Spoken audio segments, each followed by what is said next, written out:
ಓಂ ಶ್ರೀ ಗುರುಭ್ಯೋ ನಮಃ.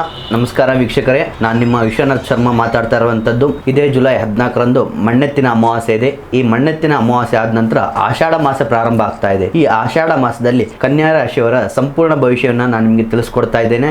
ಈ ವಿಡಿಯೋನ ಲೈಕ್ ಮಾಡಿ ಹಾಗೂ ನಮ್ಮ ಯೂಟ್ಯೂಬ್ ಚಾನಲ್ ಅನ್ನು ಸಬ್ಸ್ಕ್ರೈಬ್ ಮಾಡಿ. ಈ ಆಷಾಢ ಮಾಸವು ಕನ್ಯಾ ರಾಶಿಯವರಿಗೆ ಉದ್ಯೋಗದಲ್ಲಿ ಹೊಸ ಜವಾಬ್ದಾರಿ ಯೋಗವಿದೆ. ಉದ್ಯೋಗ ಬದಲಾವಣೆ ಮಾಡಿಕೊಳ್ಳುವಂತ ಆಲೋಚನೆ ಇದ್ರೆ ಈ ಸಮಯ ಅಂತೂ ಒಳ್ಳೆಯದಲ್ಲ. ಆದರೆ ನೀವು ಯಾವುದೇ ಆದಂತಹ ದಾಖಲೆಗಳಿಗೆ ನೀವು ಸಹಾಯ ಮಾಡಬೇಕು ಅನ್ನುವಂಥದ್ದು ಆಲೋಚನೆ ಇದ್ರೆ ಸಂಪೂರ್ಣವಾಗಿ ಪರಿಶೀಲನೆ ಮಾಡುವಂಥದ್ದು ಬಹಳ ಉತ್ತಮ. ಇನ್ನು ಆರ್ಥಿಕವಾಗಿ ಈ ತಿಂಗಳು ಬಹಳ ಉತ್ತಮವಾಗಿರುತ್ತದೆ. ಆದಾಯ ಮತ್ತು ಖರ್ಚಿನ ನಡುವೆ ಸಮತೋಲನವನ್ನು ಕಾಯ್ದುಕೊಳ್ಳಿಕ್ಕೆ ಸಾಧ್ಯವಾಗ್ತದೆ. ಅನಿರೀಕ್ಷಿತವಾದ ಹಣದ ಲಾಭ ಕೂಡ ನಿಮಗೆ ಸಿಗ್ತದೆ. ಉಳಿತಾಯದ ಅಭ್ಯಾಸ ನೀವು ಮಾಡಿಕೊಂಡ್ರೆ ಇನ್ನು ಮುಂದಿನ ದಿನಗಳಲ್ಲಿ ಹೆಚ್ಚಿನವಾದಂತಹ ಲಾಭವನ್ನು ನೀವು ಪಡ್ಕೊಳ್ತೀರಾ. ಕುಟುಂಬದಲ್ಲಿ ಇನ್ನು ಹೆಚ್ಚಿನವಾದಂತಹ ಸಂತೋಷ, ನೆಮ್ಮದಿ ಅನ್ನುವಂಥದ್ದು ನೀವು ಕಾಣ್ತೀರಾ.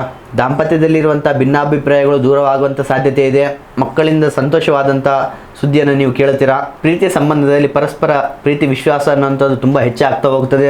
ಸಣ್ಣ ಸಣ್ಣ ವಿಷಯಗಳಿಗೆ ಮನಸ್ತಾಪ ಮಾಡಿಕೊಳ್ಳದೇನೆ ತಾಳ್ಮೆಯಿಂದ ಹೋಗುವಂಥದ್ದು ಬಹಳ ಉತ್ತಮ ಫಲ ಸಿಗ್ತದೆ. ಇನ್ನು ಆರೋಗ್ಯದ ಬಗ್ಗೆ ಸ್ವಲ್ಪ ಹೆಚ್ಚಿನ ಗಮನವನ್ನು ಕೊಡಬೇಕಾಗ್ತದೆ. ಸಮಯಕ್ಕೆ ಸರಿಯಾಗಿ ಆಹಾರವನ್ನು ಸೇವನೆ ಮಾಡಿ ನಿಯಮಿತವಾಗಿ ವ್ಯಾಯಾಮವನ್ನು ಮಾಡಬೇಕಾಗ್ತದೆ. ಇನ್ನು ವಿದ್ಯಾರ್ಥಿಗಳಿಗೆ ಉತ್ತಮ ದಿನವಾಗಿದೆ. ಓದಿನಲ್ಲಿ ಹೆಚ್ಚಿನ ಏಕಾಗ್ರತೆಯನ್ನು ಕಾಣ್ತೀರಾ. ಈ ಆಷಾಢ ಮಾಸದಲ್ಲಿ ಪ್ರತಿಯೊಂದು ಬುಧವಾರವೂ ಕೂಡ ನೀವು ಗಣೇಶನ ದೇವಸ್ಥಾನಕ್ಕೆ ಭೇಟಿ ಕೊಟ್ಟು ಗರಿಕೆ ಹುಲ್ಲನ್ನು ಅರ್ಪಣೆ ಮಾಡಬೇಕಾಗ್ತದೆ. ಓಂ ಗಂ ಗಣಪತಿಯೇ ನಮಃ 108 ಬಾರಿ ಪಠಣೆ ಮಾಡಿ ಬಡವರಿಗೆ ಹಸಿರು ಬೆಳೆಯನ್ನು ದಾನ ಮಾಡುವುದರಿಂದ ಆರ್ಥಿಕ ಪ್ರಗತಿ ಅನ್ನುವಂಥದ್ದು ಶುಭ ಕಾಣ್ತೀರಾ. ಈ ಆಷಾಢ ಮಾಸದ ಅದೃಷ್ಟ ದಿನ ಅಂತ ಹೇಳಿದ್ರೆ ಬುಧವಾರ ಮತ್ತು ಶುಕ್ರವಾರ. ಅದೃಷ್ಟದ ಬಣ್ಣ ಬಿಳಿ ಮತ್ತು ಹಸಿರು. ಅದೃಷ್ಟದ ಸಂಖ್ಯೆ 5 ಮತ್ತು 6. ನೋಡಿದ್ರಲ್ಲ ವೀಕ್ಷಕರೇ, ಇದಾಗಿತ್ತು ಕನ್ಯಾ ರಾಶಿಯವರ ಆಷಾಢ ಮಾಸದ ರಾಶಿ ಭವಿಷ್ಯ. ನಿಮ್ಮದು ಕೂಡ ಕನ್ಯಾ ರಾಶಿ ಆಗಿದ್ರೆ ಈ ವಿಡಿಯೋನ ಲೈಕ್ ಮಾಡಿ ಹಾಗೂ ನಿಮ್ಮ ಸ್ನೇಹಿತರಿಗೆ ಶೇರ್ ಮಾಡಿ.